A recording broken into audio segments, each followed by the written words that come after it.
শুক্রবার থেকেই ভারী বৃষ্টি হচ্ছে আমেরিকার টেক্সাস প্রদেশের বিস্তীর্ণ অংশে। তবে বৃষ্টিতে সবচেয়ে বেশি বিপর্যস্ত টেক্সাসের দক্ষিণ পশ্চিম অঞ্চল। সেই অঞ্চলে গুয়াদালুপে নদীতে হরপা বান আসায় জলের তলে ভেসে যান অনেকেই। তারপর থেকেই শুরু হয় উদ্ধার কাজ। জীবিত অবস্থায় কয়েকজনকে উদ্ধার করা সম্ভব হয়েছে, তবে অনেকের দেহ মিলেছে। কারো দেহ ঝুলছে গাছের ডালে, কারো দেহ আবার পড়ে নদীর চরে। শনিবার জানা গিয়েছিল 24 জনের দেহ উদ্ধার হয়েছে।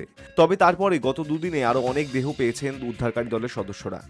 হোয়াইট হাউসের তরফে জানানো হয়েছে, টেক্সাসের পরিস্থিতির ওপর নজর রাখা রয়েছে।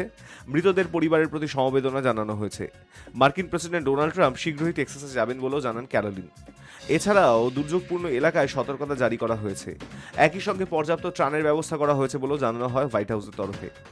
সপ্তাহান্তের ছুটিতে সামার ক্যাম্প করতে নদীর ধারে তাঁবুতে ছিল একটি স্কুলের ছাত্রীরা। জানা গিয়েছে ওই ক্যাম্পে যাওয়া সব ছাত্রীরই মৃত্যু হয়েছে। কয়েকদিন ভারী বৃষ্টি হচ্ছিল টেক্সাস প্রদেশের বিস্তীর্ণ অংশে।